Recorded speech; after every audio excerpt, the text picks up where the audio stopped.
All right, so it looks like we're starting to level out on participants joining. So first off, welcome everyone. My name is Kristen Maestrel. I'm the Assistant Director with New Jersey Fish and Wildlife, and I want to thank you all so very much for taking the time this evening to join us on our very first freshwater fishing public forum of the year. Now, before we begin, I am very pleased to announce that our new freshwater fishing regulations have went into effect as of yesterday. Now, I think many of you have probably heard about these changes over the last year, and we really hope that these changes will provide you all with more opportunities to get out there while still conserving our freshwater fisheries for many years to come. Now, our freshwater fishing digest should be hitting the shelves by early March, but you can still download a copy from our website right from the homepage. So this year's cover features Brad, who's a young angler. He's showing off his monster catch of his super cat, which is courtesy of our Hackettstown Hatchery. And so within the digest, you'll see that the opening day of trout season this year will be Saturday, April 11th. And one of the big new updates for our freshwater fishing regulations is that opening day will now be the second Saturday in April, year after year. So this will give you all the opportunity to plan out your trips well in advance. We've also removed the preseason closure on our trout stocked lakes and ponds, which means that you can now fish all of those spots all year round. So whether you're heading out for trout or bass or just looking for a good day out in the water, you can fish those spots. The 3-week preseason closure is still applicable to all trout stocked streams and rivers, which still helps preserve that opening day tradition. And this year's preseason closure will begin March 23rd.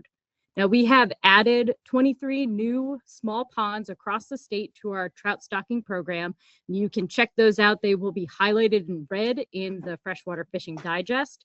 And then we have also adjusted our creel limit for trout. So from opening day until May 31st, the creel limit continues to be 6 trout per day.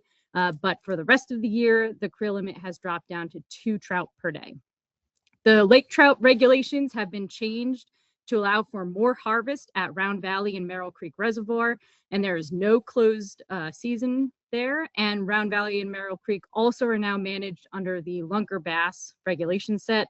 And we've added 11 native fish species we've added those to the endangered, threatened, and special concern list, adding even more protections to some of these really unique species, some of which are unique to just New Jersey. Now, there are a lot of other regulation changes that are highlighted in the digest. Those will be, again, highlighted in red.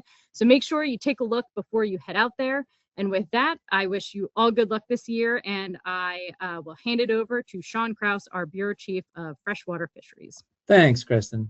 I'd also like to welcome everyone to the first of 3 public freshwater fisheries meetings held this year. Sean Krause, Bureau Chief of Freshwater Fisheries, and we're looking forward to an informative meeting tonight. And by informative, I don't just mean us providing information to you in a one-way street. We look forward to hearing from you as well.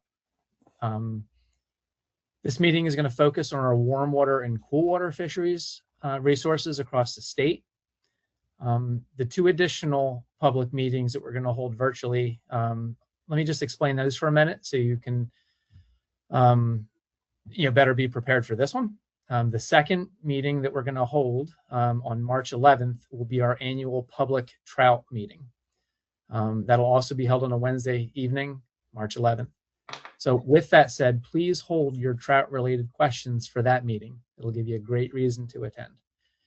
The third meeting is going to focus on aquatic invasive species, a topic of growing importance and potential misunderstanding. That meeting is going to be held on April 22nd. Tonight, you're going to see and hear from 3 presentations. The first of which is the production of largemouth and smallmouth bass at the Hackettstown Hatchery. The second is going to be black bass sampling recently conducted in some of your favorite waters across the state. And the third are going to be results from some of the recent sampling efforts for cool water species such as northern pike, walleye, and muskellunge in some of your favorite waters such as Lake Hopatcong, Bud Lake, and Furnace Lake. Here, let me give you a little bit of housekeeping. Each presentation is going to be held to about 15 minutes or less. It's going to be followed by a 5-minute question and answer period. So please keep your questions or comments relative to the presentation that you just heard. And we're going to wrap up the meeting with general question and answer session. It's going to last, it's going to close out the meeting for like the remaining 20 minutes. That should start around 8:11. Please keep yourself muted at all times. And during the Q&A session, you may use the raise your hand function, and then we'll be able to call on you. And then you can please remember to unmute yourself. You should see that at the bottom of your screen. We like to use these meetings to gauge how we're doing. Constructive criticism is always appreciated. However, compliments are always preferred. In case you missed anything or want to share the meeting with a friend, this meeting will be recorded and posted at njfishandwildlife.com within a week or so. And with that, it's my pleasure to introduce Craig Lemon and Tyler Tresslar to talk about our recent success with both largemouth and smallmouth bass production at the Hackettstown Hatchery. How you doing? So you're here with Craig and Tyler. I'm the crew supervisor here at the Hackettstown Hatchery. Craig's the superintendent. Bass is obviously a big part of what we do here at the hatchery. We do largemouth and smallmouth bass. On the screen, you can see those are some of the breeders that we use every spring. The way we set the bass up is we set up multiple ponds. Well, so let me back up. We set up multiple ponds of largemouth bass, and we just recently constructed a new smallmouth bass pond. That enables us to have one of our best years of smallmouth ever. Within the past 5 years at least. One thing you might be wondering is where we get these fish from. We actually maintain our own brood stock on site here at the facility. Just a quick background, we have 199 acres here and we have 65 ponds. So currently the largemouth and the smallmouth are in the same pond together, safe under 10 inches of ice right now. So come springtime, we'll start filling up the spawn ponds, and we'll drain the pond they're in, and we'll separate them out by hand, and we'll set them up for spawning purposes. And after we set them up, we'll pretty much leave them alone until we observe nesting. Once we see them start making nests, we actually have this periscope that we'll put chest radars on, and we'll walk around the ponds, and it actually enables us to look through the water to see if we can see eggs on the nests. And usually once you see eggs, 10 days later, there might be a really, really tiny, small ball of fry. And then after that, we start fry collection. And on a typical year, it's usually around Memorial Day.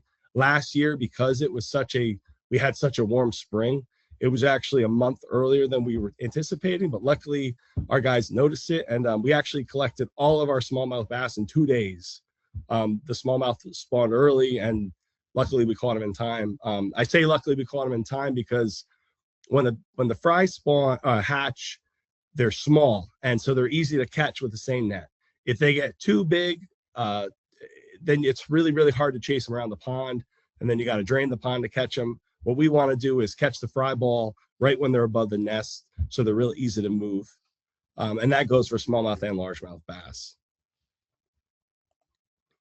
And the way we move them is, well, like you saw the picture before, we use seine nets, and then we scoop them out of the nets into small buckets. And this is a picture looking into back of one of our side-by-sides that we have a small tank in. And we'll inventory the fish best we can. And this is what it looks like when they're just swimming around. And we'll inventory them best we can, and then we'll split these up into multiple ponds throughout the hatchery. And yeah, this is us acclimating them into those ponds. So we'll net them out of that tank, put them in a bucket, and then we'll have DO meter, and we'll take a temperature, we'll take a DO, make sure the temperature difference isn't too much, and then we'll slowly acclimate them in the buckets before we release them. A lot of people wonder what those fish are going to eat. So those fish are going to eat phytoplankton, and the way we do that is we fertilize our ponds and try to make phytoplankton blooms. And we do that 2 ways. One is some of our ponds we actually launch a small boat in, and we dump this is a dehydrated alfalfa meal. Essentially, it's hay, it's pulverized alfalfa, so it's like a powder. And the other way is we'll take that same pulverized alfalfa and we'll put it in the back of a fertilizer. It's essentially a hydro seeder on the back of a truck, because some of our ponds are too small that we wouldn't want to launch a boat into, or we just physically can't. So that's the two ways that we'll fertilize our ponds to create phytoplankton blooms.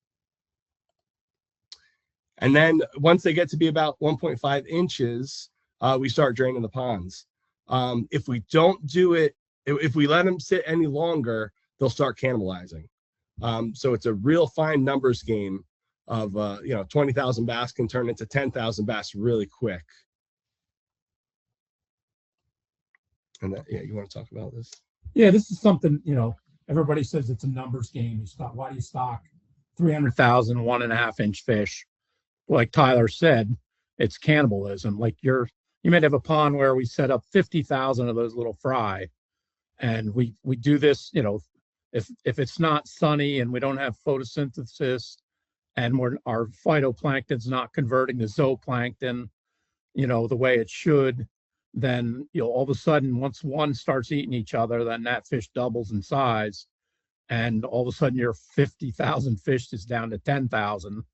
And if we have stocking requests from regional fisheries biologists annually for 100,000, then it's a game. It's not a game. It's a serious thing where you have to decide suddenly to pull the plug and start draining these ponds and get the fish out, because it might take 3-4 days to get 4 or 5 of these ponds down, and the numbers dwindle so fast. So one of the ways around it is a couple of years ago, we were buying some fish from Arkansas, and Arkansas have been converting these largemouth bass from plankton and zooplankton to dry feed.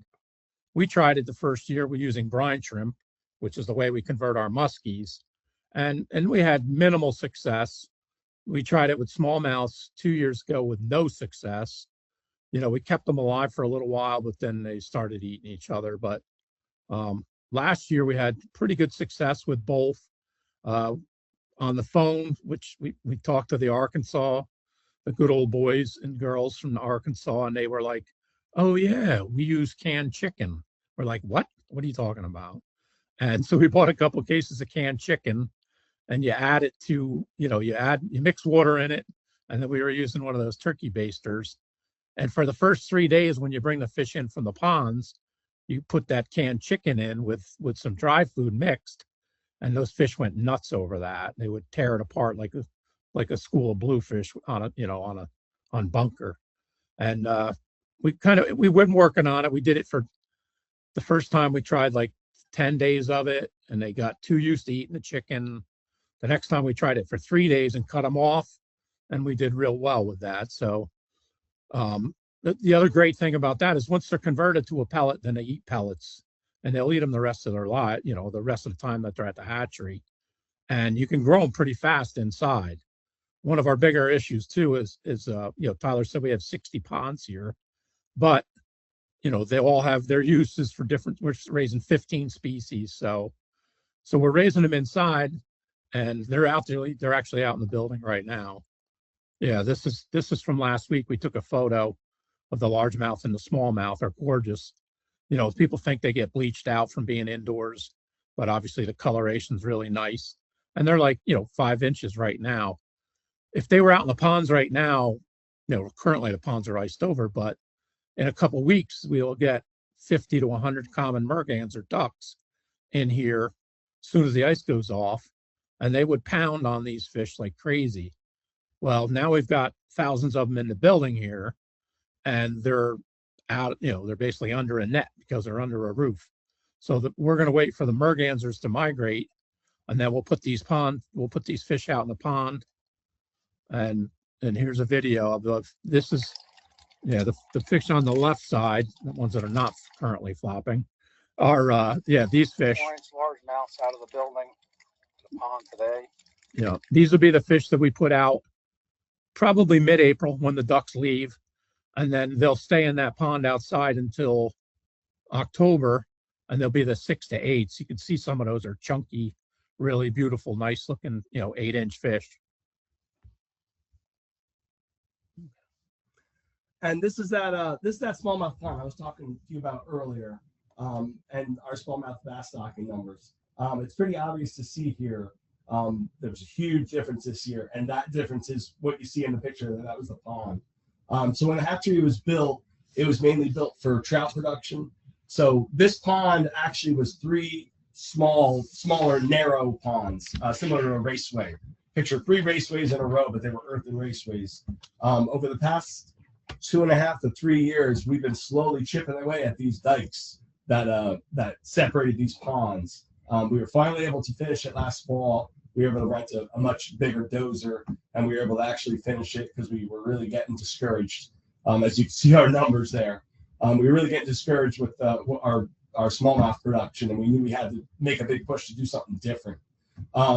Like I was saying earlier, when the fish go on nests, that's when we go ahead and a lot of our largemouth ponds are much smaller than this.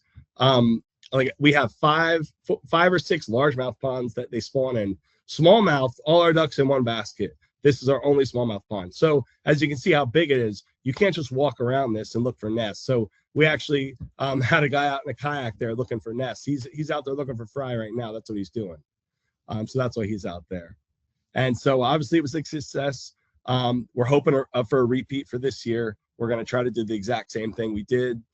You know, the same brood fish, same pond. We're going to try to replicate everything, and hopefully we can meet or exceed, or definitely stay. We're hoping to shoot for 20,000 fish at least again this year. Yeah, going back to that, the smallmouths. Smallmouth bass, you can see we've had some tough years. They spawn earlier than largemouths in most places, and they vary in nesting success. The weather, we might have a cold front pushes in, and they're on a nest, cold front pushes in, they move off, the eggs get fungused up. Sometimes they'll go back and re-nest a little bit, but we've been struggling with that. I think having the bigger pond, the water temperature change is less. It doesn't change drastically overnight. So we're hoping, like Tyler said, to repeat this. And this is our, the largemouth bass stocking numbers there, just to compare. We had a really good this year. And like Craig was talking earlier, that line there, that fine line of getting those fish out before they cannibalize. We've been really trying to hone in on that. And I think that's a part of why you can see our numbers going up there. And that's a big part of it. Yeah. After this meeting, when we send an email out, we're going to have the Hackettstown stocking numbers for the year for all the species. And a lot of people question on like Go Fish Fridays. Yeah, you stocked, whatever, 300,000 or 250,000, 1.5, 2-inch largemouths. Like, why do you do that? Like Tyler said earlier, we can't feed. They're not like rainbow trout where you throw pellets at them. We can't feed that many fish and keep them alive without cannibalism taking over. So, hopefully this intensive culture will help us out. We'll be able to stock 5,000 or 10,000 bigger 3 to 5-inch fish. And then we started a program where it's like a 3-year cycle where we have these fish out in ponds, and they're going to be 12 to 15 inchers. It might only be 1,000 fish, initially, but hoping to get it up into a few thousand.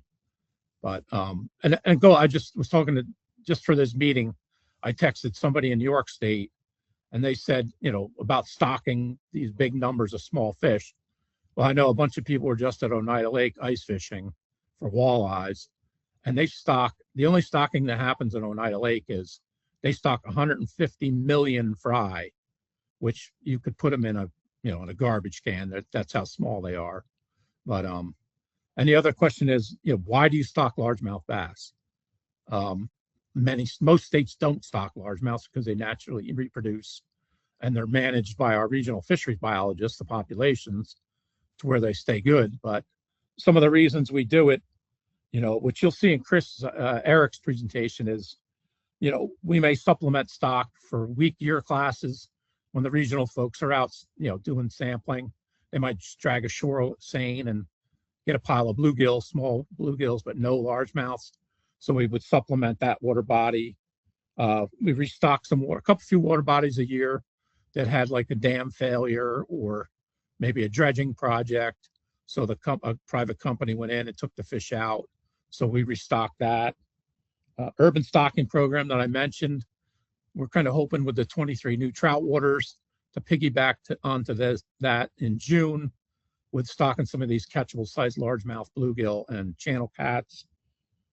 This is potentially a winter of coming with this thick ice, long period, snow on it, low oxygen coming out of the ice, potential winter kill. We've had that happen a couple of times where we actually tried to stock, adult bass in like Bud Lake, places that are shallow that might have oxygen problems. And lastly, largemouth bass virus. We're all aware of that. It's been around for probably forever, but we did sample in 2017 and 2018, and we know that it's in a number of our water bodies. But that's pretty much our presentation. Hopefully you guys have a few questions. All right, thanks, Greg. This is Chris. I'm going to kind of go through some of the names that were popped up here.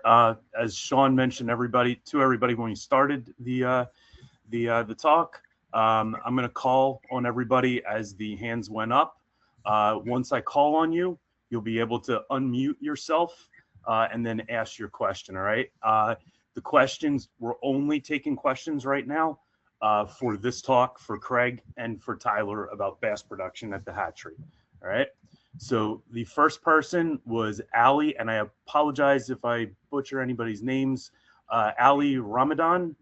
You can unmute and answer or ask your question.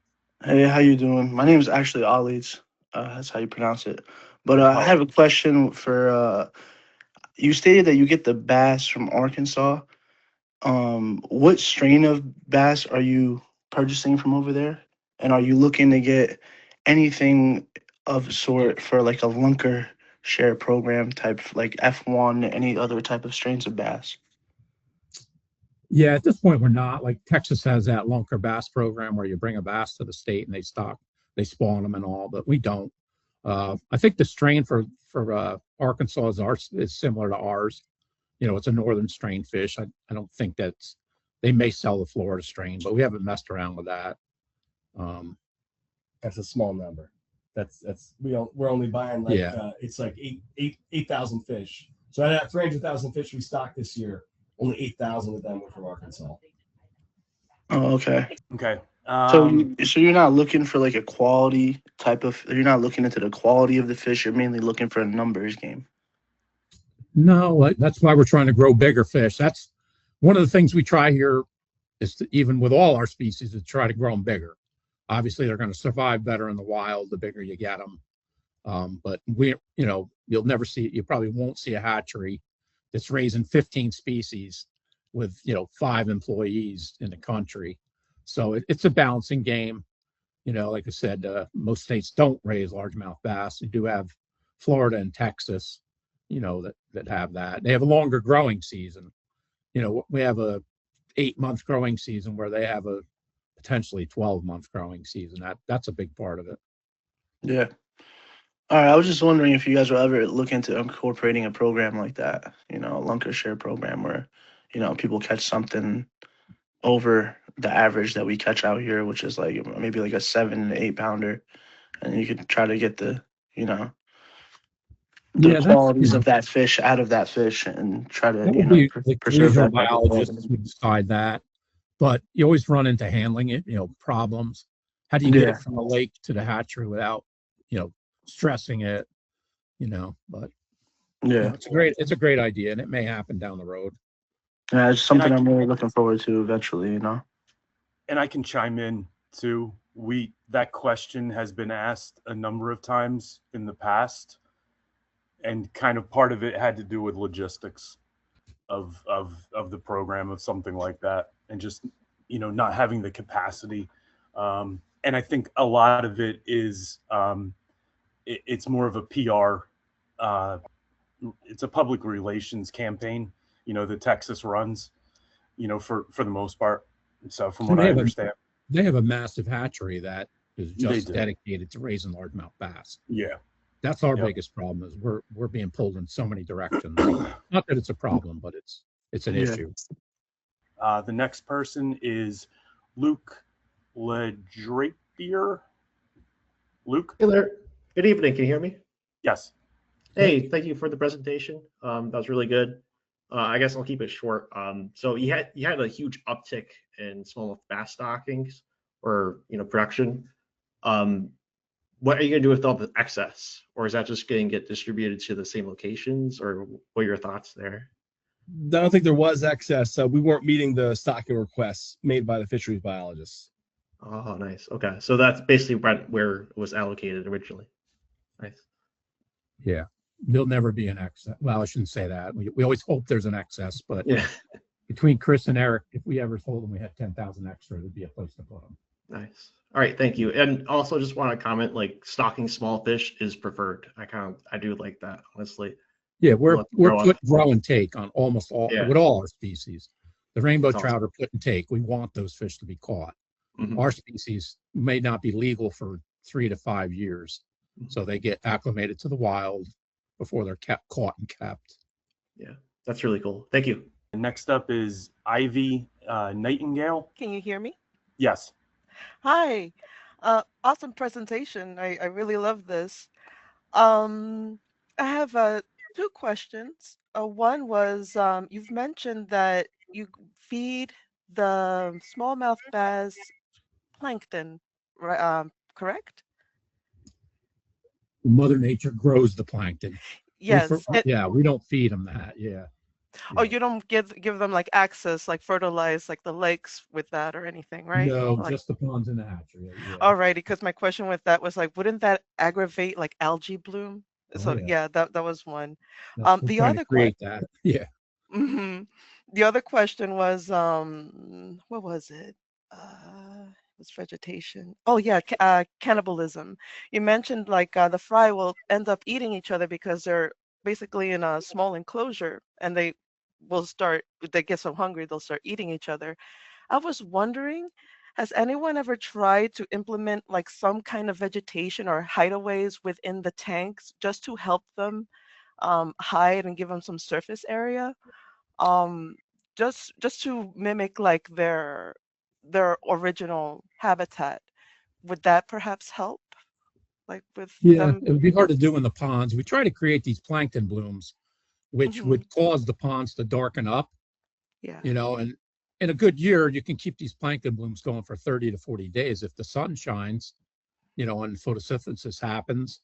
And when the ponds are dark and there's like literally there's millions and millions of these zooplankton. So, if you create the good plankton bloom and zooplankton, there'll be a lot of food. And to combat cannibalism indoors, we use sorters. Like if they're in a tank in the building here, we have a metal box with grates in it, and we net all the fish from that tank and we put it in a sorter, so the big fish stay on and the little fish go through. It would be it'd be hard to do in the outside in the ponds, but yeah, I was mostly thinking about like the indoor enclosures since they like to eat each other. Well, thank you so much for answering that. Sure, definitely. All right. Yeah, thank you for those questions. And in the effort to stay on time, we're going to move on to the next presenter. So thanks a lot, Craig. Thanks a lot, Tyler. We really appreciate it. They're going to stick around for the rest of the meeting if you have any questions at the end. The next presenter is Eric Boehm. He's going to be talking about what happens, after bass are stocked or after evaluation surveys based on wild populations of black bass across the state. So Eric, it's all you. Thank you, Sean. Hi, everyone. My name is Eric Boehm. I'm a fisheries biologist with NJ Fish and Wildlife. And I'm going to share our black bass management updates with you guys, some of the sampling we did in 2025. And just for reference, black bass it's a collective term that refers to all the fish in the Micropterus genus within New Jersey. That includes the largemouth bass and the smallmouth bass, both of which Craig and Tyler grow at the hatchery, and both of which are found pretty widespread across the state. Some other common species within black bass include Florida bass, spotted bass, shoal bass, just for examples of fish found elsewhere. The best way we look at these populations is with boat e-fishing. That's the primary method to check out these populations. You can see one of our work boats there in the picture on the right-hand side. Last year, we did a total of 10 dedicated black bass surveys. We also did 4 general warm water assessments, totaling 20 water bodies across the state. And in addition to those surveys, we also did some surveys also targeted in invasive species, which we had about 15 of those. And we also did 14 seining surveys looking at those juvenile and young of the year fish across the state. And then once we do these surveys, we get all this data. How do we interpret that and decide how to manage these fisheries? There's 3 ways I'll talk about here. The first one is a proportional size distribution, PSD for short. Basically, it's just the percentage of a sampled population greater than a determined size. And for largemouth bass, we'd like to look at the 12-inch, 15-inch, and 20-inch size ranges. And once we have those calculations done, if those values fall within the recommended values below, for PSD it's 40 to 70, with the PSDP 10 to 40, and then the PSDM is 0 to 10. If they're within that range, that's considered, a balanced population with a good distribution of small and large fish. That's what we're looking for. When those values tend to be lower than those numbers, that indicates, population dominated by a lot of small, young fish and not as desirable to anglers. And then on the other end of the spectrum, if we have PSD values above those recommended values there, that indicates a population comprised of larger adult fish, which are often desirable by anglers because there's a lot of big fish available within that population. The other metric we look at is relative weight. Relative weight is just an index of condition. It basically expresses how thin or plump a fish is. When we have relative weight values less than 95, it's often expressed as thin or underweight fish in poor condition. So we do not want to see that. Values greater than 105 are associated with really healthy fish in excellent condition. That's another metric we use. And the last one is CPUE, or catch per unit effort. It's basically expressed as bass per hour. So when we do a survey, we calculate that and get a bass per hour number. It's also affected greatly by lake depth, turbidity, temperature, available cover, and seasonal patterns. Moving on. The first lake we did was Assunpink Lake. It's one of our more popular lakes. It carries the lunker bass regulations. It's a popular tournament location. It receives quite a bit of largemouth bass stocking, and it was recently stocked in 23 and 24. We conducted a survey on October 24th, and our PSD was 37, PSDP was 7. Little lower than those recommended values, but that indicates that we collected a lot more smaller fish during this survey, which is typical for fall surveys. They tend to skew more towards smaller fish compared to some of those spring surveys where we got way more larger adults, often associated with spawning behavior and adult fish being more catchable and up shallow. And then lastly, you can see the catch rate for the past 3 years is relatively consistent, so that's good to see. It continues to support a quality bass population, which is good to see. So that's Assunpink Lake. The next one we sampled was Carnegie Lake in Mercer County in the town of Princeton. We did a 1.22 hour survey resulting in 53 largemouth bass being collected. It continues to support a quality bass population with fish in good condition. The average relative weight of 99 suggests that and supports that previous statement. Those fish are healthy. As you can see from the picture on the right, they're not thin. They're very full and plump and have good weight to them. So it's great to see. And during that survey as well, you can see all these, the PSDs are extremely high. They're higher than those suggested, moderate values. And that indicates a lot of large fish, which maintains a quality, fishery for anglers to catch some big fish. And that's mostly supported by the diverse forage base. There's abundant bluegills, gizzard shad, golden shiners, and yellow perch. The largest bass we collected was 5.6 pounds. Worth noticing that 2018 survey, the catch rate was 115 bass per hour. That was one of our best surveys of all time. Kind of an outlier, or was perfect conditions, and we just got a lot of bass. But the catch rate lower, 43 this year. I'm not too concerned with that, given the high PSDs. Moving on to Elmer Lake, it's one of our South Jersey locations down in Salem County. That's a wildlife management area lake. We have a boat ramp there as well. We did a fall survey October 21st, about an hour and a quarter of run time.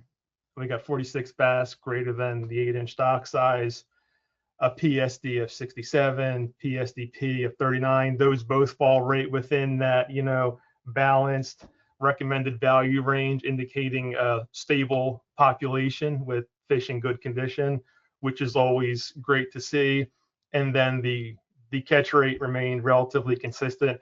Nothing is too concerning there, not too low in my opinion. And then during the survey also, we observed a lot of young of the year bass, which we don't collect. If they're real small fish, less than that 8-inch size, we usually don't net those, but there were abundant schools of those being observed during the survey. And there's 2 of those fish we collected, and the largest was just at 5 pounds, which is a real quality bass for South Jersey. Prospertown Lake, it's a wildlife management area lake. This is a great lake for kayak anglers because it's one of the only lakes that only permits manually operated boats. So no gas motors, no trolling motors, only manually powered boats, oars, stuff like that. We have a pretty consistent sampling regime there. We sample from 2014 all up to 2025. We sampled this year in October 22nd, 1.7 hour survey, collected approximately 30 bass. Lower catch rate at 17 bass per hour, but the PSDs and PSDPs are within that balance range, which suggests a stable population, nothing to be concerned about. The largest bass collected was 4.8 pounds. This is one we'll continue to monitor, and if it needs to be, stocked, we'll stock, but right now it seems pretty stable. Moving on, we have Sheppard's Mill Pond in Cumberland County, way down south, another one of our wildlife management area lakes. We see the survey history there, 2018 and 2025. Similar type surveys.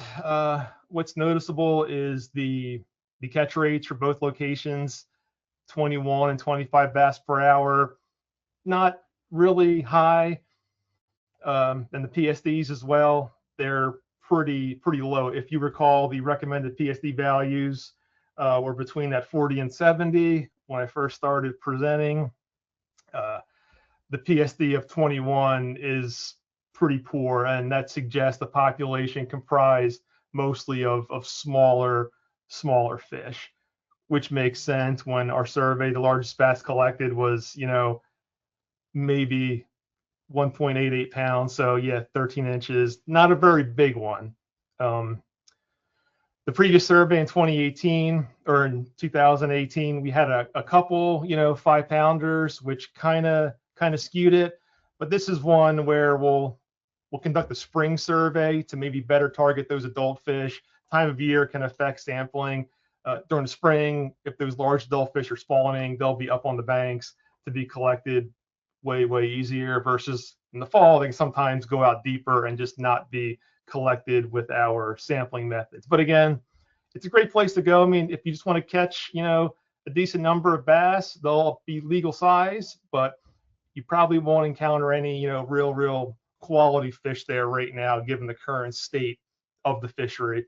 And in the photograph, you can see this is not newly acquired, but we acquired it several years ago, and our lands management team did a great job. They put a nice gravel boat ramp in there and put this nice fishing dock in there, and there's adequate parking if you do want to launch your boat there and go fishing. Sunset Lake, Cumberland County. This was a daytime survey in October again on the 15th. We did a 1.7 or 1.77 hour survey. We had a really low catch rate, The PSD was good, but the catch rate was extremely low. That's just way too low in my opinion. But again, surveys are just a snapshot in time, and we have long-term, sampling data from this location. So it's safe to say that the low catch rate is not indicative of the current fishery at this time. We get a lot of angler reports. We see social posts.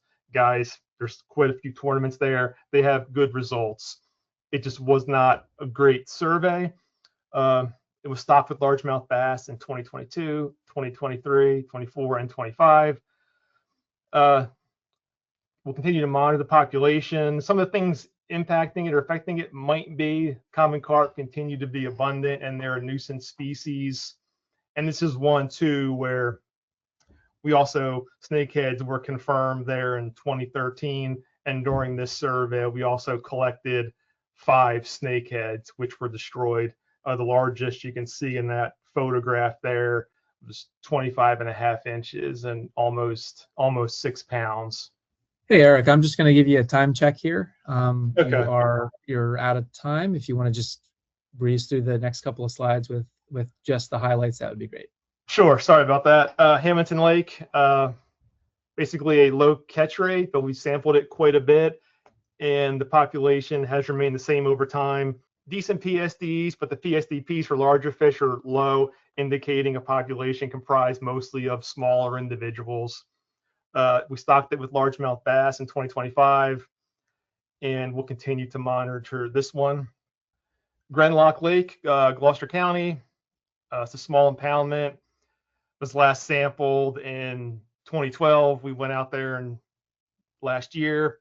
Again, low catch rate. We did catch a almost 5.5 pounder.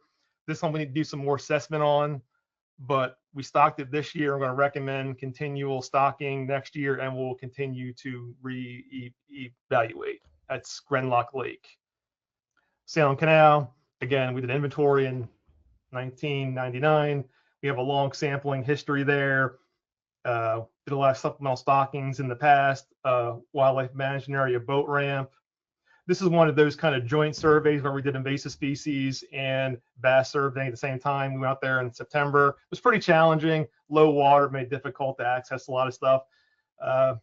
We had a pretty low catch rate of bass, and we collected 6 snakeheads. Right now, we'll continue to monitor the bass population and take snakeheads out as we encounter them at Salem Canal. I'll go through these quicker. This is just a list of the bass stocked waters for all the great work Craig and Tyler did at the hatchery. We only stocked public waters. 49 waters got largemouth bass, 4 got smallmouth bass last year.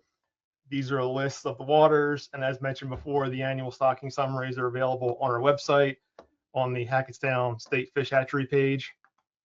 Blotchy bass syndrome, just a little PSA, characterized by development of black pigmentation or spots on the body and fins as a host response to an adenomvirus. All black bass species are believed to be susceptible. First documented on the Hudson River in the 80s.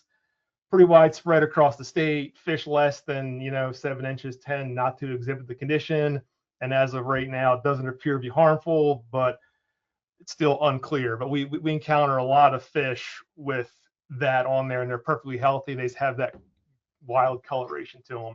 And then, as AD Maestro mentioned earlier, just some of the reg changes briefly. Merrill Creek and Round Valley are added to the Lunker Bass regulations. That is a 15-inch size limit, 3 fish daily limit. You can see some quality fish from Round Valley and Merrill Creek, which is why we put these regulations in place to maintain those quality fisheries. We also removed the conservation regs, conservation sunfish regs, conservation bass regs, and yellow perch regulations. So now Breaker Lake used to have conservation bass regulations with a 15-inch minimum size, 2 fish daily limit. Riker Lake and Rainbow Lake used to have sunfish, special conservation regs of 7-inch minimum size and a 10-inch daily limit. And Riker used to have a yellow perch regulation, no minimum size, 10 fish daily limit.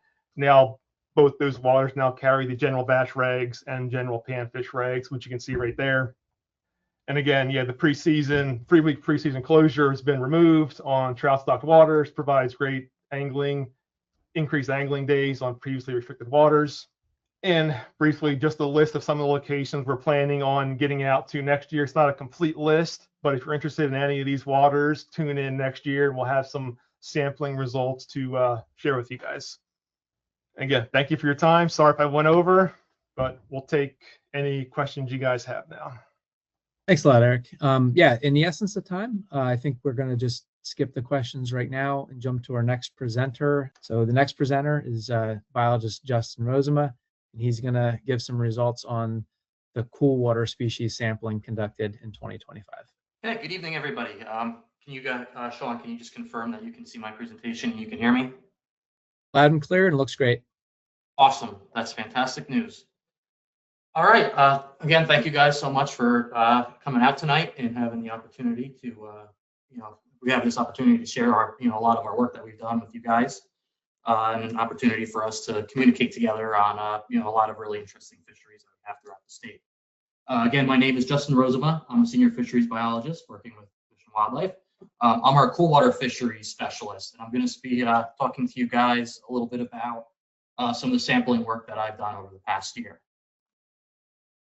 So what am I referring to when I say our Coolwater program? That includes all of our species, these species seen here, such as Muskellunge, northern pike, walleye, hybrid striped bass. These are all species that require cooler water temperatures and higher dissolved oxygen contents than your traditional warm water fish species, such as bass and catfish, but not to the extent of species such as trout. All these fish are raised and stocked by our wonderful staff over at Hackettstown Hatchery. And in total, about 16,000 muskie and tiger muskie, 36,000 northern pike, 137,000 walleye, and 48,000 hybrid striped bass were stocked in state waters to grow into trophy size targets for you guys. These fish species do have little documented, if any, natural reproduction in the state of New Jersey, and therefore they do require annual stocking in order to create successful fisheries for people. So in order to evaluate those fisheries, we have different sampling techniques that we use. We have a monitoring schedule that we follow every year. A typical year of this monitoring starts at around the beginning of March, shortly after ice out for doing northern pike work. We go out and we set trap nets, which work similar to a giant minnow trap, which are set when the water reaches about 40 degrees Fahrenheit and the pike begin to spawn. Next, we end up going out to do our walleye work through boat electrofishing. And this typically takes place when those walleye push shallow to spawn and when the water reaches about 44 to 50 degrees Fahrenheit. As the water continues to warm, we end up going out to do our muskie work. We end up conducting about 2 surveys a year, targeting muskie, again, going back to the trap nets. We end up, and that usually happens when the water temperature reaches about 50 degrees Fahrenheit. Then once we get through the end of summer and we end up going into the fall, we end up setting gill nets about every 2 years at one of the waters that we stock with hybrid striped bass to evaluate those fisheries. So these are the 3 lakes that we focused on here in 2025. Doesn't seem like much, but we put a lot of work into them. We spent a total of 20 days trap netting, 3 nights boat electrofishing for a total of about 5.5 hours of electrofishing. And then we spent 3 days of gill netting in the fall of 2025. So some of the results I'm going to be talking to you guys about are at Bud Lake for the northern pike fishery, Furnace Lake with the muskie fishery, and then Lake Hopatcong with its walleye, muskie, and hybrid striped bass fisheries. So before I can discuss these results, I need to quickly mention some of the metrics we frequently use to assess the status of these species. Eric covered this, but I'm just going to mention them all really quick in case we had some new people come in since then. So the first one that we use is catch per unit effort. This is a way for us to track how abundant these species are, and it's simply a measurement of the number of species caught per overnight net set or per hour spent electrofishing. The second is relative weight, and this is our mathematical way of calculating how fat or skinny a fish is. Based on a fish's length, we can estimate what a fish should weigh and compare it to what it actually weighs, and the result ends up being a percent. We use slightly different percents for relative weights to determine what's a healthy fish and what's not with largemouth bass versus our coolwater fish species. As usual, anything over 100% is considered heavier than expected. Anything less than 100% is generally considered lighter than expected. But anything less than 80% is what we consider to be problematic. Then lastly, we have the proportional size distribution, which is just a simple way that we use to measure the balance of fish sizes in a lake. It tells us what percentage of the fish are large enough to be considered various quality sizes, and we're able to compare those fish that are big compared to the number of fish that are big enough to be able to be caught. Sorry, I was tripped over my words there. But this helps us understand whether the population is healthy and balanced. We often use this in place of aging fish unless more data is needed. Using PSV, we can tell whether we've got a healthy mix of sizes and therefore a healthy population. So I'm going to jump right into our results here.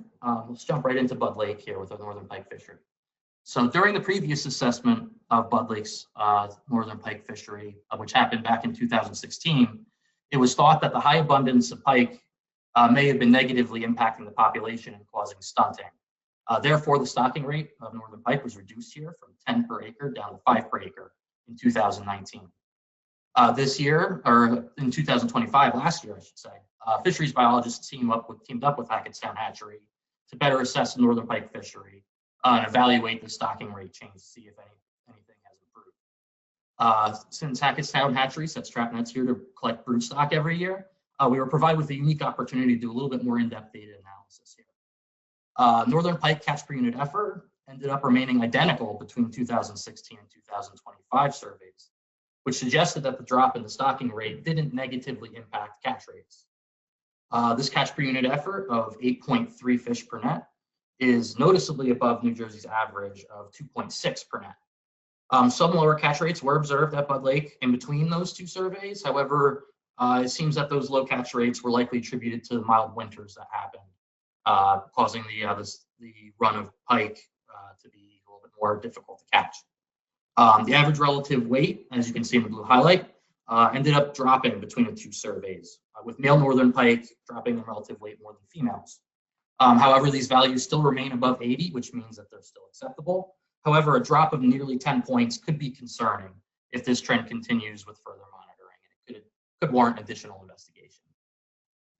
So due to concerns over the stunting in 2016, we took scales in 2025 to age northern pike to estimate their current growth rates at Budd Lake. We ended up aging a total of 41 pike of various sizes, and were found to be between 3 to 7 years old was the sample that we took.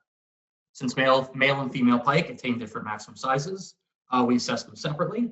Both males and females had similar growth rates when compared to each other, as well as the average growth rate found for northern pike in Connecticut. Male northern pike at Budd Lake were very similar in their length at age compared to the overall average for Connecticut. However, female northern pike were below average in size. Larger pike, which are typically females, do prefer much cooler, more well-oxygenated water when compared to smaller pike. And because of that, they end up exhibiting reduced growth rates when they can't find these cooler water conditions in the summertime. This is likely what's occurring at Budd Lake, since the lake is shallow and doesn't provide much thermal refuge for these larger fish. Overall, this length at age data appears to indicate that growth rates at Budd Lake are now more heavily influenced by habitat conditions rather than population abundance or stunting. Since approximately 2015 to 2016, a trend of increasing average size of both male and female pike has been noticed. Average size for males has increased from 22.9 inches to 26.8 inches. Female pike average lengths have increased from 27.1 inches in 2016 to 31.8 inches in 2025. So this is a great sign for people looking to target bigger northern pike at Budd Lake. Overall, it appears that the reduction in stocking rate in 2019 is, at least in part, helping to contribute to an increase in the average size of northern pike at Budd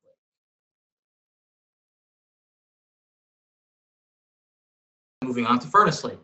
Furnace Lake has been a very popular fishing destination for both tiger muskie and pure strain muskie since it was first stocked in 1992 with tigers. Our management shifted over to primarily pure strain muskie around 2013. However, we did stock one recent year class of tiger muskie back in 2023. The last time Furnace Lake's muskie fishery was assessed was in 2015, where an abundant fishery consisting of above average muskie was noted. A total of 12 trap nets were set here in the April of 2025. And when reassessed, a very similar fishery was noted to be found. Catch per unit effort for muskie remained very similar, being calculated at 0.5 fish per net.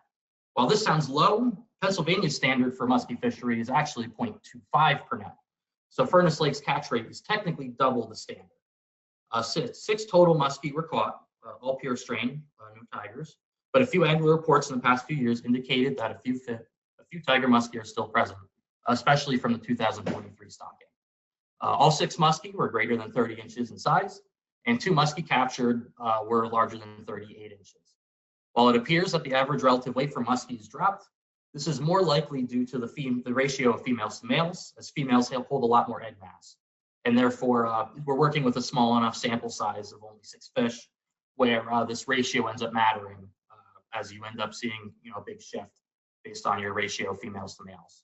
Regardless, the average relative weight of 89 seen in 2025 is still in good condition, is still in great condition.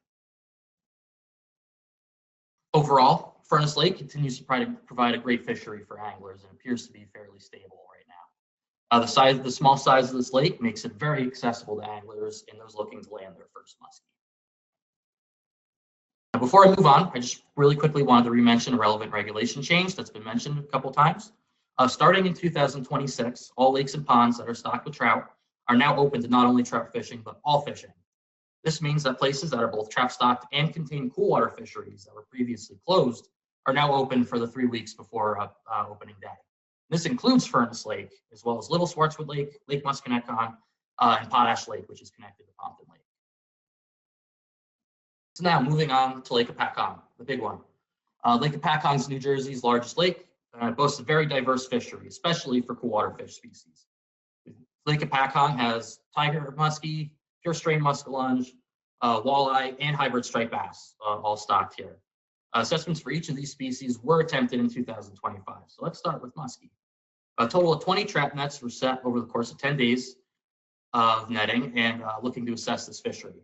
A total of 6 pure strain muskie were caught for a calculated catch per unit effort of 0.3, with again no tigers being caught. This is slightly above Pennsylvania standard of 0.25 per net for muskie fishery, indicating that the fishery appears to be only moderate in abundance. Of the fish caught, all muskie were greater than 30 inches.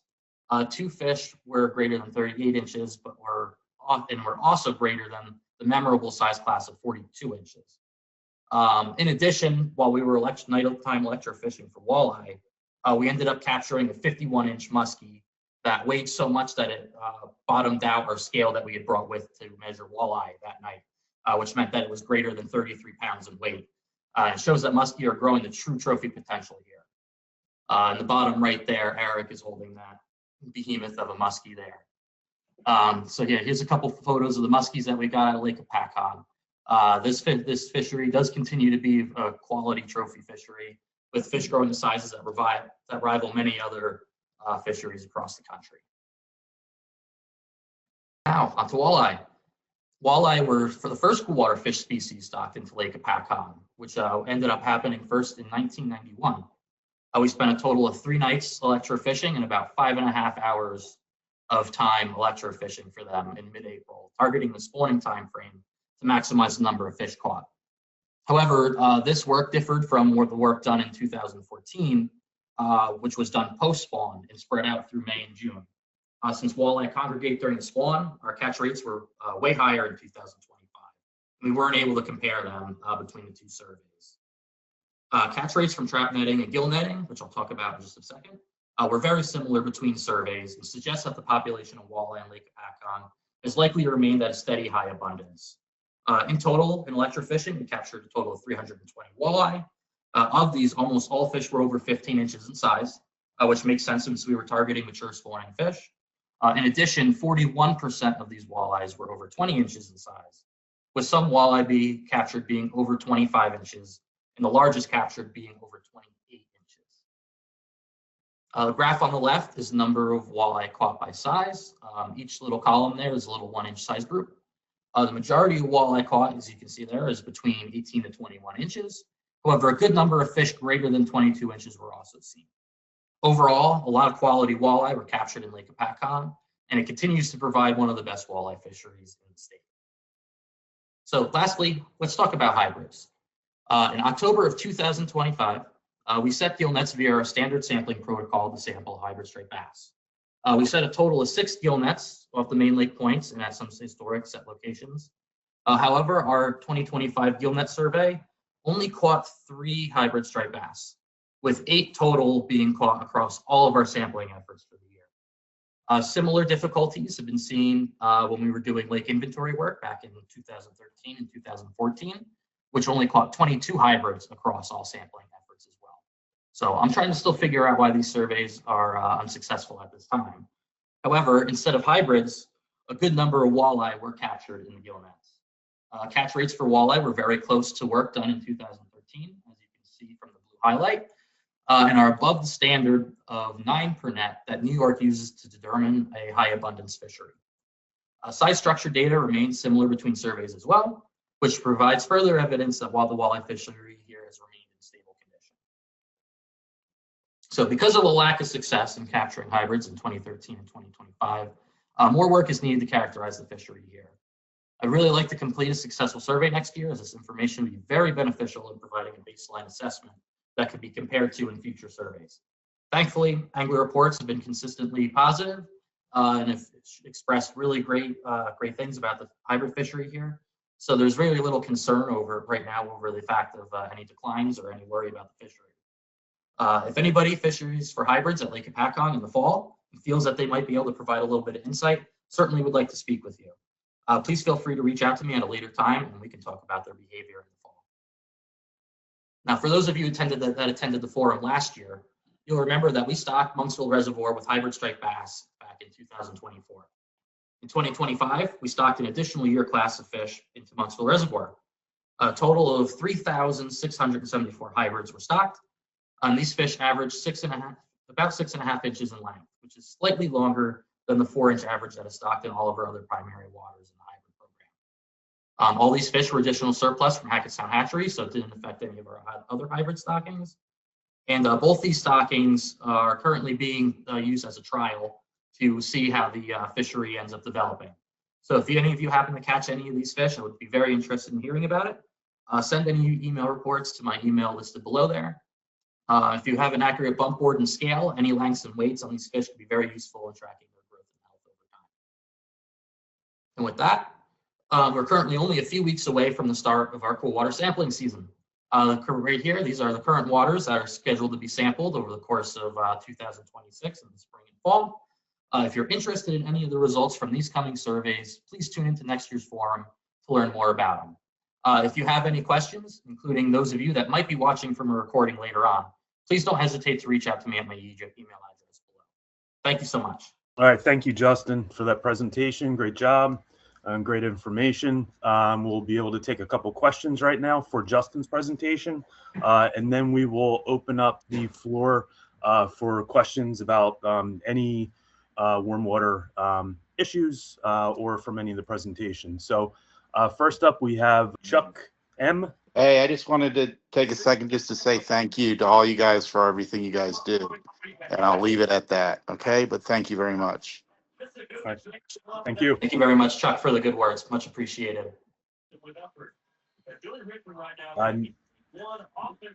Next up, we have Nicholas D. Hey, Justin, can you hear me? Yes, I can. Awesome. Thank you for the presentation and all the work you do.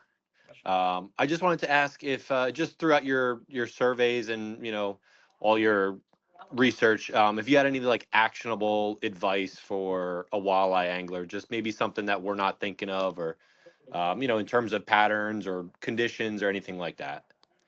So a lot of my experience with walleye has come mostly during the spring spawn time frame, as that's when a lot of our sampling work takes place. And something I think that I've really learned that has really surprised me is how shallow they spawn.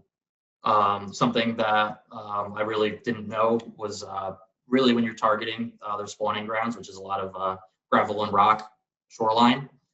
They are spawning almost right on the banks of the shoreline. We'll be catching them a lot of times in less than 3 feet of water, to the point where when I'm in the electrofishing boat, I have to trim the motor almost all the way up to be able to get in to reach them. So something that, if you're targeting walleye, I know that usually people are thinking trying to get them in a little bit deeper of water, but especially at nighttime when they're spawning, be sure to try and push it as shallow as you possibly can without, snagging your lures and trees and stuff. Okay, awesome. And that you said that's around that 40-degree mark is when they're going to start pushing up shallow and spawning? Yes. Yep. Yeah, they're usually spawning for a couple week time frame. I have the thing here. Usually between 44 to 50 degrees Fahrenheit surface water temperature is what you want to look for. Okay, awesome. Thanks, Justin. No problem. Next up, we have Andrew B. Hi, can you hear me? Yes, you can. Hi, I just wanted to say, first of all, you guys are awesome. I love the fact that you bring all these species to New Jersey, as far as like muskie, hybrid stripers, landlocked salmon. All those are, you don't have to travel. You could just stay in New Jersey. So yeah, just thank you very much for all the work you do. But I did just have one quick question. As far as the muskie that were caught at Furnace Lake, could you give any more information as to the weights? I know you said, I think there was 2 over 38 inches. Yeah, so we had 2 that were over, I think it was 2 over 38 inches. I don't have the weights with me at the top of my head. I would have to look that up quick, but if you were interested in those weights, you can feel free to send me an email and I can send them over to you.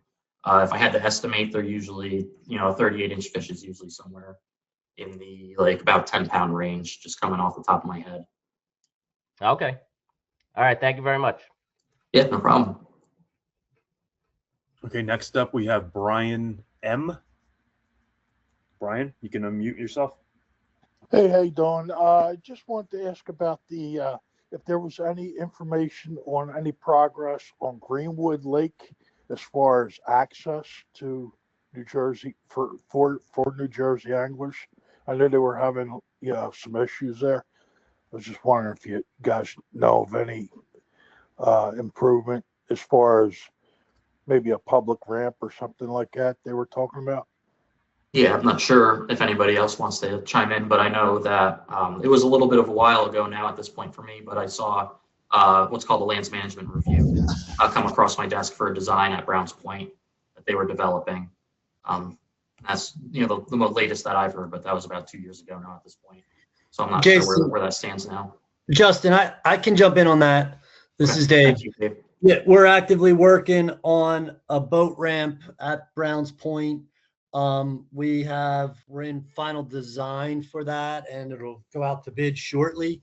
The estimated time frame for it's still going to be a little bit over a year by the time it's constructed, but we're trying to expand the footprint to get as many trailer spots in there, and I think we're up into the high teens, and that'll also be I'm going to estimate here 18 trailer spots and then another 17 or so car spots for rooftop launches. So that's where we're at. We're making good progress on it, but it's still at least a year out from where we are right now. Thanks. That's okay. That's good news. Thank you. Yeah, you're welcome. And I can say that it's fully funded. So that's always a big challenge in these situations, is finding the funding for it. So we have it fully funded. So at this point, I'd say it's just a matter of time. Thanks. All right. Thank you, Dave. Next up, we have Doug T. Okay, sorry, I stayed muted before. Anyway, 3 questions. Sure. Dealing with stocking of any of the fish, is there any place that we can follow, that the public can follow the requests that are made by towns? And does it cost a town to have to pay for the stocking? I can answer the question. No, it doesn't cost the town anything for us to stock, as long as there's unrestricted public access. We'll stock the water body, and we deem that it warrants stocking. Then we would stock the water body at no cost. There isn't. If there's a specific location that you would be looking for, wanting to know if a town maybe put in a request, that would have to be on a case-by-case basis. We don't currently have any database that exist for those requests, other than if you call us. Okay, and ask. who do you call for it? Because I'm going to get one of my parks people to get requesting. You could call, depending on where you are in the state, you could call any of our Washington Township, South Jersey. then I would call the Eric, our Southern Region biologist down at the SRO. Okay. You can always call our main number too, and our secretary can always transfer you or give you that Okay. contact. But yeah, I would call Eric. Yep. Okay, and dealing with Grenlock, you said you're going to be stocking that. What is an average number of fish that are stocked for the bass? Since there's an existing population, we use a stocking rate of, when we're looking to supplementally stock to bolster a year class, we use about 25 per acre is the starting point that we use. And it might go up from there if we're looking to completely restock a water body. So something like, as previously mentioned, a dam failure, dam was repaired, it was drained, completely refilled, and we're starting from scratch. We would use 100 per acre is what we use for bass. We try to stock at a 5-to-1 ratio or a 10-to-1 ratio of bass to bluegill. So for 100, then you would need 1,000 for sunfish. Yeah. Okay, who do you contact for Grenlock is starting to silt in? Who do you contact to possibly get that water cleared out? Because a lot of algae's been getting a lot of algae blooms. That would be contacting the town. I mean, it's a municipally owned water body. It's Washington Township. Yeah, Grenlock, so yeah. It would be contacting the town and asking if they can do anything about it. Good enough. Okay, thanks for your help. Yeah, absolutely. Next up on the questions, we have Steve D. Hey guys, I was just wondering if there's any plans to stock Oak Ridge when it fills back in. I think at this time we don't currently have any plans for restocking at this point, but I have some thoughts about once it gets refilled, going out and doing some fishery surveys there to see if it requires any stocking.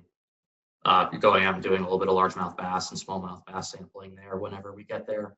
I know they've been having trouble refilling since the work because of the drought conditions that we've been in. Right. But usually we won't stock unless we have a fishery survey documenting a need for it. So I want to go out there and see if there is a need for it. Okay. Yeah, and if I could jump in, Sean Krause here, just to also address that. Some water bodies, like once they experience a lot of stress like that with a water supply reservoir that's drawn down to meet its number one usage, which is for drinking water supply. There's also the consideration that has to be weighed is whether or not it should be invested in from a fishery standpoint. I know that that's difficult to hear as an angler, especially if it's one of your favorite waters. But if we're going to be subject to drastic drawdowns and lowerings and droughts, we would take that into consideration as well.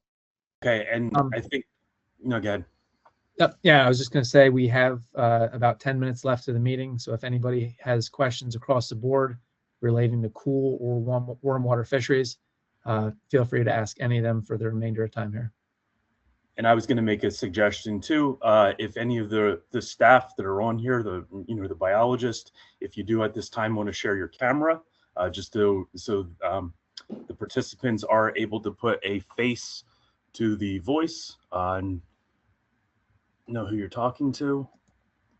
Always helps. And we will take the remainder of the questions. We do have quite a few in the queue still.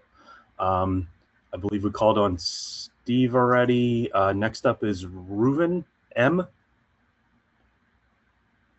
Yes. Hi. Can you hear me? Yes. Hi. First off, I just wanted to say thank you very much for all you guys do.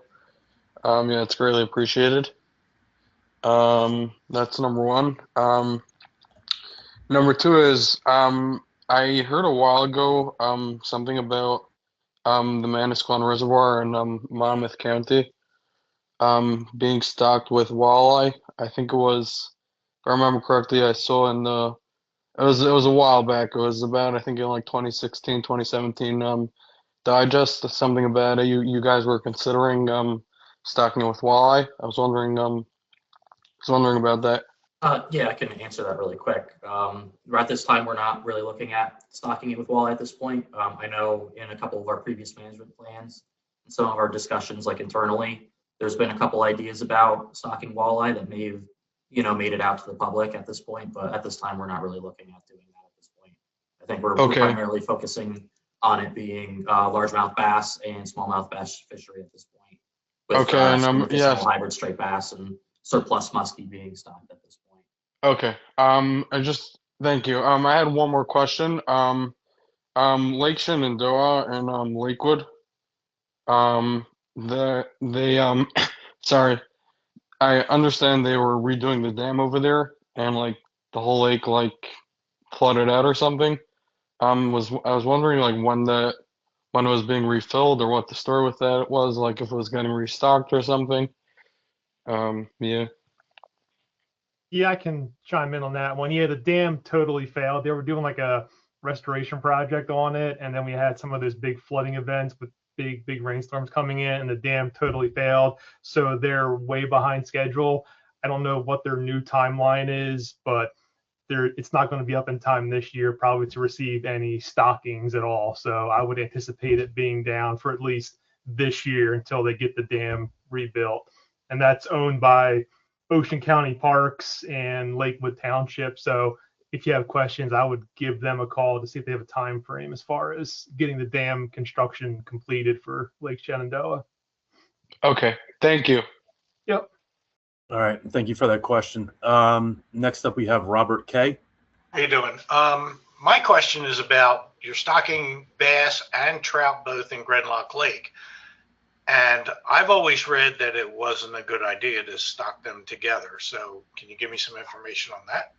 And thanks for all you do. Appreciate it.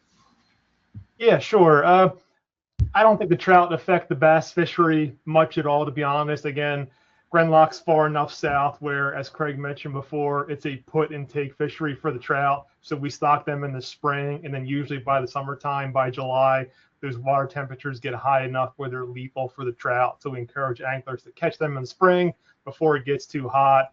And yeah, there's plenty of space, I would say, for those bass and trout to kind of coexist in the springtime. And then once it gets above, lethal temperatures for trout in the summer, then the bass have plenty of room in the pond to persist. So I'm not too concerned about stocking both of those in Grenlock Lake. Great. Thank you. All right. Next up, we have Steve P. Yeah, I have a quick question here. You had earlier on invasive species surveys were mentioned. So I was just curious. I think you said there's 10 species that your agency has identified in Jersey. What are those 10 species? And is it safe to assume that in your travels, regardless of what you're doing, if you encounter them, that you euthanize them? Yeah, I can weigh in on that as well. Yeah, there's a variety of species. I don't have them off the top of my head. Some of the primary ones we encounter are flathead catfish, northern snakehead, green sunfish. But I would consult the digest for the potentially dangerous fish species list. That's basically how we quantify all our invasive species on there. And then, yes, if we do encounter any of those species while doing surveys, we dispose of them and don't return them back to the water. And if I can add to that, there has been a lot of growing interest both, amongst the angling community and amongst fisheries professionals in the discussion and management of invasive fish. So if you missed me saying earlier, we will be holding a meeting strictly on aquatic invasives, focusing on fish. That virtual meeting will be held on Wednesday, April 22nd. It's good to know. Thanks. All right. Next up, we have Tom B. Yeah. I heard you say that the muskie and the pike and the walleye there's been no cases of them reproducing in the wild that you guys release. Is that true? Yeah, that's for the most part mostly true. We do have a couple limited instances where we have documented it. One instance was a couple times in Spruce Run Reservoir when we've had some major refillings, flooding over some of the emergent vegetation that's grown up on the banks. We've documented some young of the year pike there. I believe we've documented a couple walleye reproduction instances in some of our lakes, but none of the reproduction that we've documented is enough to sustain a fully wild fishery. If we were just to rely on that fully natural reproduction, we wouldn't be able to have a viable fishery where people would be able to target those species. So therefore, you know, we usually just say that for the most part, they don't naturally reproduce, and therefore the stockings that we provide through Hackettstown Hatchery create the vast majority of the fish populations in all the lakes that we stock. Thanks. No problem. Next we have, looks like Brian M. It might be me. I didn't realize I had another question, but Okay. I can't really think of anything right now other than I was just kind of curious about smallmouth in that lake down by Vineland. I can't think of the name right now offhand, but Lake I know Audrey. What's that? Lake Audrey. Yeah, Lake Audrey. I know there were alkaline or something they were putting in there. Is that back to having smallmouth being successful in that lake? Yeah, originally the pH started out extremely low, somewhere around the 4s, going back about 20 years ago. We did an extensive liming project to raise that pH. That brought it up in the high 7s into the low 8s. We had a very successful smallmouth program for about 5 to 7 years, and then as the pH started to go down, the smallmouth fishery started to go down and collapse. At the same time, we believe that anglers had introduced some largemouth into the pond, which then they started flourishing in the pond, which they're still there. We have had some renewed interest in the reestablishing the smallmouth population within the lake, and to which we had a really good year, as Craig and Tyler pointed out. So we had the opportunity of reintroducing some of those smallmouth into Lake Audrey last year. So it was restocked. Those were young of the year fish. It's going to take a few years before it kind of gets going again. And we do intend on putting a request in for this year again to stock some more fish. But it's going to be about 3 to 4 years before we really see any catchable size fish. Okay, and you said the pH and the lime process. Right. Is there vegetation growing in there? Yeah. Yeah, about 5 years ago, there was a species of pondweed that took off in there, which is what really allowed the largemouth fishery to flourish. And it's still in there. It's seasonal. It's there in the middle of the summer, and we did see some other vegetation that was starting to grow too, some melodia, and there might even been a couple little sprigs of hydrilla. That we saw a couple of years ago, which doesn't seem like it's taken off at this point, but we continue to monitor. Yep. Okay, thank you. Yeah, absolutely. Next up, we have Joe W. Hi, how are you? Thank you very much for the information tonight. This is a great forum that you did this in. It's very helpful. Just a very fast question for you.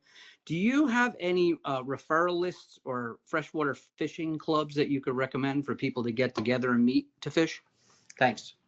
I think depending on where you are in the state, I'd say probably Craig might be a better resource. I know Craig spends a lot of time, interacting with a lot of our constituents online.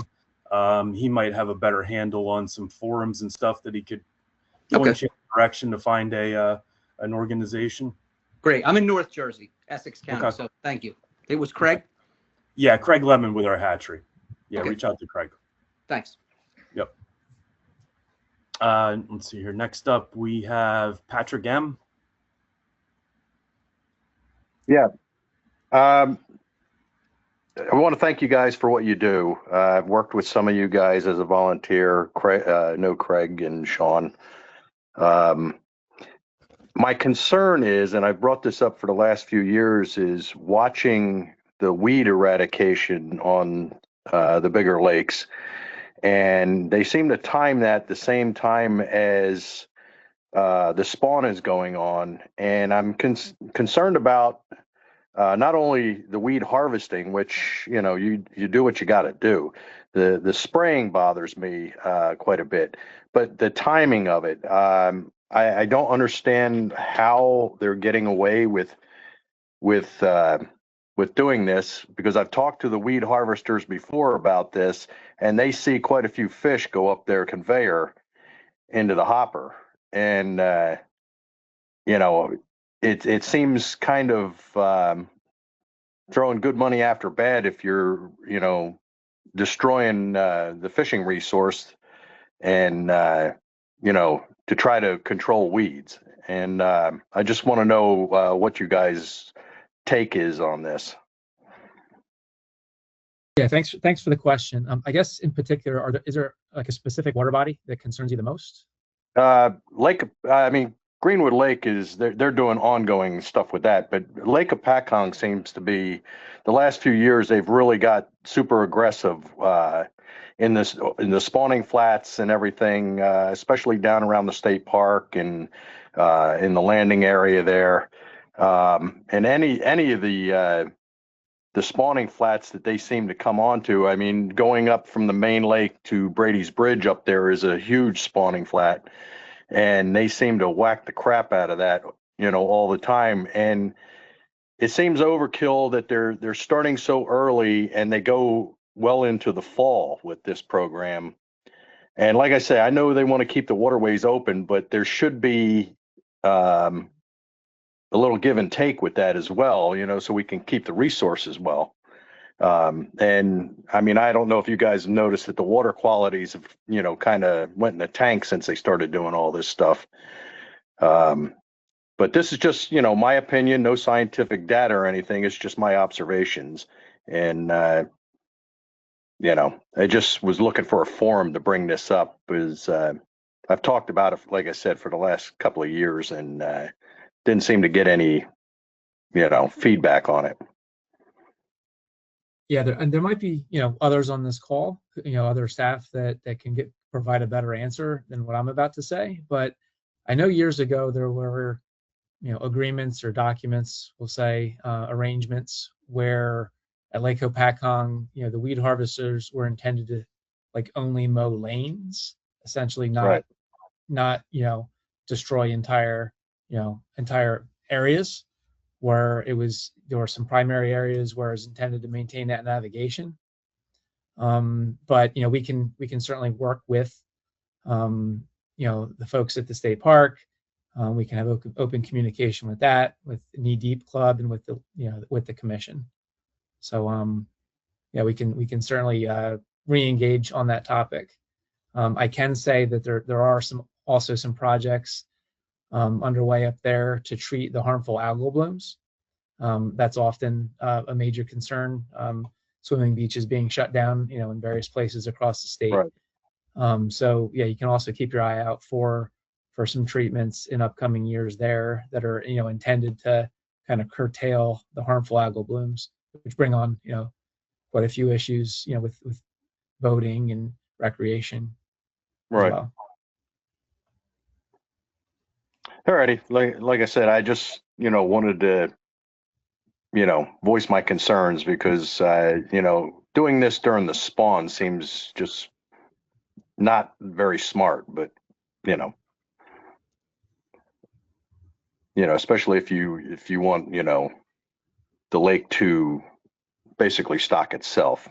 I know there's a better word for it, but I can't think of it at this moment. No, I was just going to say, we're a little bit past the closing time here for the meeting, but why don't we just entertain, you know, a couple of more questions? I just had a plug real quick. This is Craig Lemon here. I see Dave Vollenweider's name is on the attendance, and we started the program off with the Channel Catfish Digest picture. I want to give Dave a shout out for providing that photo of Brad. You know, that was a nice story. Brad and his mom were fishing in one of our super cat lakes, and Brad hooked in, you know, they hooked a big fish, and Dave was a big part of getting the fish in and getting the photo. The question just came up about fishing clubs. I wanted to plug the New Jersey Sportsmen's Federations. The counties all have, you know, that might be a good, if you're in Essex County, see if you can find the you know, like when the Essex County Federation meeting is, and that would be a good place to get introduced to other anglers. And I see Kyle's on board here. plug the Skillful Angler program. That's one of our deals. It's beginning of the season. Try to, you catch some of those nice fish, try to enter them into Skillful Angler. Sorry to cut in, but I just wanted to throw in a plug. Doug Taylor, just a quick question. Are we looking at any stocking of the Wharton Track lakes such as Batstow or Lake Oswego? No, those won't get largemouth bass. That's considered, core pinelands waters, and they have extremely low pH that act as a natural buffer to keep those non-native fish out, like largemouth bass. So those waters are primarily, chain pickerel fisheries if you want to do some fishing in those locations. We're not going to introduce fish outside of their potential native range in waters where they don't belong. So no, we're not stocking any of the pinelands type impoundment that you mentioned. Thank you. Yep. All right. As Sean mentioned, a couple more questions. Try to find somebody that hasn't answered or asked a question yet. How about Michael E? Michael? Yes, hello, folks. I had a question or two actually regarding Monmouth County. The one gentleman mentioned Manasquan Reservoir and the muskie stocking. I've been fishing Manasquan Reservoir probably about 20 years, and the rangers do say that there's a population in there. Do you know how strong that population actually is? I've never seen anybody catch one in there. Yeah, the population of muskies in there is a little bit on the sparse side. We consider Manasquan Reservoir one of our surplus waters. So if we have any extra fish that are any extra muskie that are left over, essentially from the requests that are asked for our primary production waters, Manasquan is one of the couple places that might receive some of those extra fish. So it kind of receives infrequent year classes and infrequent stocking. And the habitats for muskies is a little bit limited. So you kind of see a little bit of a lower population size there. There's a couple fish lurking around in there that from time to time people encounter, but they're kind of more of a surprise catch versus a place where you can really easily target them. Okay, thank you. Also, I'm not sure if you guys deal with smaller bodies of water, say Turkey Swamp Park. I know they've lost a lot of water over the last 2 years from the droughts, and I don't know how the population is there. Do you guys stock Turkey Swamp at all? I don't think it's been stocked. It might get something. I'm not certain off the top of my head. There's some lag. I haven't been there in a while, but we can definitely take a look. And if it's low water and it needs to be restocked, and our surveys say that, we can definitely restock it. But until then, we'll keep it the way it is. I think it has a pretty good channel catfish population. It gets like 212 to 14-inch channels every fall. And I know, talking to the rangers there, people come and actually camp there and just go catfishing. So that sounds like a pretty popular deal there. All right, well, take another question. How about Vince W? Vince, you can unmute yourself. Yes, can you hear me? Yes. Yeah, someone had mentioned that lakes with limited access may impact your decisions that you make about future stocking. And I'm thinking about Tilcon Lake, that's part of your salmon program. Because of the way it's set up, it's on a very bad road to park, and there's a gate that's closed and they don't open for anyone to get in there. So I'm wondering, who actually makes those decisions about the access? Is that a local decision? Do you have any input into that as well? I mean, if you're familiar with the lake, there's a large gate that is closed. And if you open it up, there's a paved area closer to the lake that provides parking to the anglers. It just doesn't seem like they're very angler friendly. And I hope it doesn't jeopardize the salmon program, because it's a very successful program from what I see. Yeah, Vince, I can comment on that. You're absolutely right. Parking is an issue. The lake is owned by Parks and Forestry, and they are looking into, I just saw something come across my desk, a land management review for extending that parking lot into the macadam area that you mentioned earlier. So kind of moving that gate. So it's in the works to increase the parking. I don't know how much it's gonna make a difference, but it's gonna definitely be better. Oh, that's good to hear. And then also along the same lines, The Newark watershed properties, because they have a limited season, right? They still don't permit wintertime fishing, right? Does that impact any decisions you make about what you're going to contribute to those reservoirs in there? Yeah, it can partially. Usually what we're thinking about when we reference limited access places, we're generally talking about places that might not be open to the general public and things like that, like such as like places that are maybe municipally owned that maybe only restrict fishing to like residents only and things like that. But in relation to like Newark watershed and stuff, if they did, it can potentially influence our stocking decisions, especially when discussing adding new programs. Generally speaking, if a place is already kind of involved in one of our programs and grandfathered in, such as like, for example, like Canistee Reservoir with our walleye program or Echo Lake with our muskie program, those water bodies have been stocked for, a couple decades now as part of the program. So, we intend to keep those going for the time being. However, if we were, say, looking at, adding a new water body into a program there, like say if we wanted to add like Oak Ridge Reservoir into a program, or if we wanted to add Clinton Reservoir into a program, like that would certainly be taken into consideration, that limited access before any sort of decisions are made. Appreciate it. Thanks for the answers. Yeah, and just to add to that, I mean, access is not all or nothing, right? I mean, some places don't allow you to fish, after dark. Some places gates close. Some places restrict access, via what type of boat or outboard, or if you're allowed to launch at all. So, access is it's not a all or nothing scenario. So there's usually there's some value judgment put on there. But as long as, the fishery is open to the public, that's the number one criteria. All right. Why don't we field one more question before we call it a night? Chris?